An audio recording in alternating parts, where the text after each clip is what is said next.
Now, I don't know if Madonna is a member of the British Airways Executive Club, but if she was, and she was reacting to the recent overhaul of the system, perhaps she would say she was beat, incomplete, she'd been had, she was sad and blue.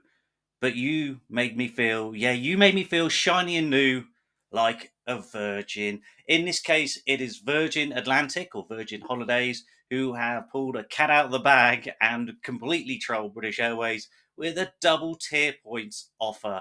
How amazing is that? Now, I have just seen this, and I don't really know a huge amount about the Virgin Flying Club program, but looking at this, believe you can get to the premium gold level membership with one holiday. So let me have a look. We could talk this through and see if this really is too good to be true or true blue baby, I love you. That's enough Madonna references. Let's crack on with this. Let's start with a super brief recap of where things stand. As you may remember, in late December, British Airways announced that the Executive Club was rebranding as the club and they were ditching their old model of earning tier points, which was 600 tier points for silver and 1,500 for gold, based on cabin and distance. That was out the window, and instead they were going to transfer it to a spend based model. So silver was going to be £7,500 plus, depending on whether you do holidays or flights, and gold, a rather unbelievably unattainable for most people £20,000 of spend. Now, there was some annoyance, incandescence with rage over this switcheroo. I did this video giving you 15 reasons why it was really, really annoying. And they've kind of tweaked around with a few different things, but we don't need to get into that. You can check out previous videos. Last month, the the Iberia program. Iberia, of course, is the sister company of British Airways, both part of the IAG group. They came out with a very similar model, except rather than pounds, their system was based on spend of euros, so 7,500 euros and 20,000 euros, including the price fluctuations or the currency fluctuations. That meant it was at least 20% cheaper for Iberian members to get pretty similar status as BA. And there were all the other perks that they'd thrown in there, like additional tier points when you buy on top of Avios points. And you could check this video out on this.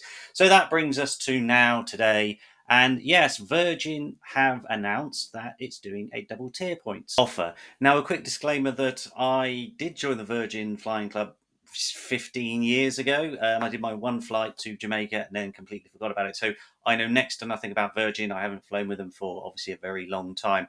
So I'm probably going to not be the most authoritative source on this. So bear with me if I do get anything wrong. I'm sure you'll let me know. The way the system works for the Virgin Flying Club is three tiers. Let's not bother with the basic red tier. So silver tier kicks in at 400 points. Then you have the gold tier at 1,000 points, and that appears, as with the old British Airways system, largely based on the cabin that you fly in. In terms of the benefits, red is your entry level stuff that just gets you access to the program, and you get your extra Virgin points, which I suppose is your equivalent of your Avios points. So pretty straightforward. Say 400 points for silver. Up to your Virgin points, you get extra baggage, you get a prime premium, not priority, premium check-in, and that's all good. And then 1,000 points. This is where it kicks in, huge 60% more on Virgin flights, upper class check-in, and access to the lounges. So that is a big, big perk for the gold members. Now, lounge access is a small but significant perk between the BA system and the Virgin system, because that perk kicks in at silver level for British Airways. So you don't have to go all the way to the top rung to get access to lounges. Of course, if you do go for gold for BA, you get the first wing. But the point is that you didn't have a lower threshold to get to the lounge access aspect than you do in Virgin. I don't think that would make a huge amount of difference looking at the tier points you get for flying Virgin. This is where Virgin isn't particularly clear. They've got all these ticket types, as I assume are types of full fare or flexible fare. But as you can see, they go from 25 all the way up to 200 for the upper class. Now, that 200 is where you can get straight to gold with one holiday. Indeed, if you look at the examples that Virgin give on their own website, how to get to silver with 400 points, which is just one flexible upper class return flight. I imagine that is quite a lot of money. Obviously, 1,000 tier points could be 2 returns and a one-way in upper class, with obviously the new system that doubles your spending power.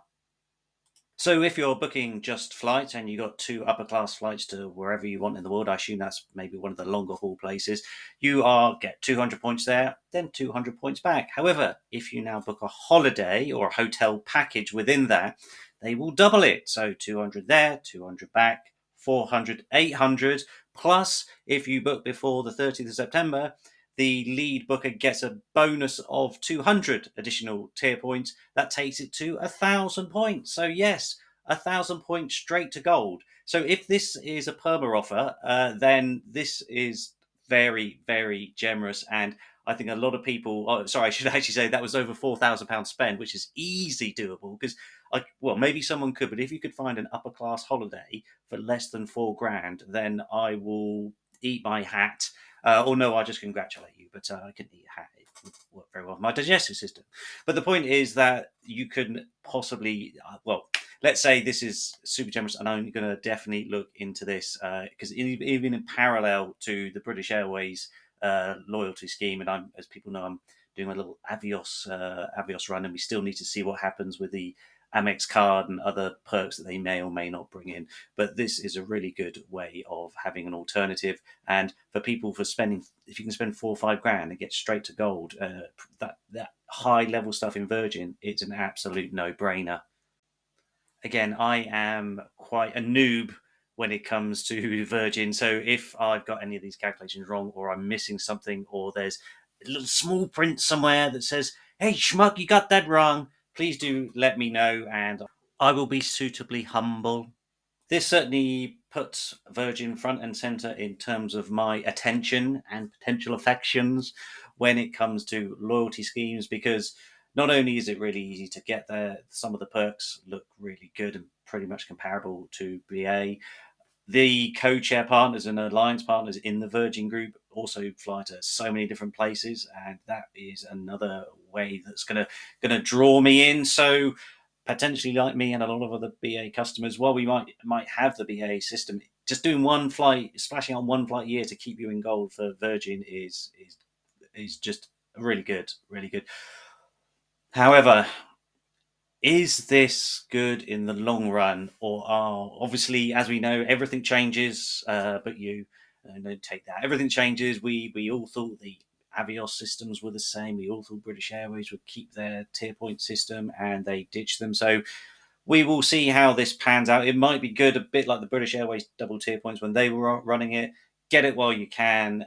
Enjoy the perks when you can, because I think the risk is, and I am not an aviation expert at all. I'm not even just some Joe Schmo off the street, so I haven't got a clue. This is just me talking.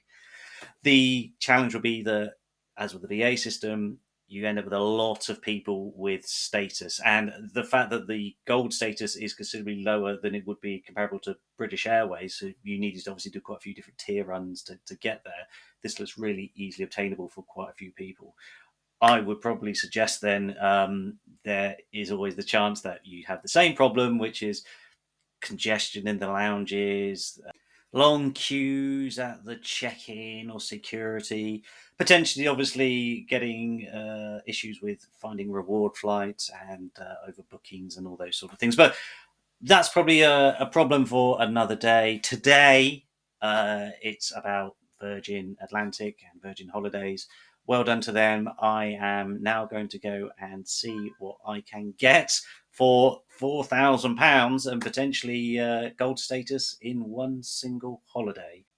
And of course, to squeeze even more travel content out so I can continue with the hilarity of this channel. So, as always, if you like me or even find me mildly okay, you can like and subscribe. That's a big help. And also, if you are interested in seeing the differences between gold and silver when it comes to the British Airways Executive Club, you can watch this video now.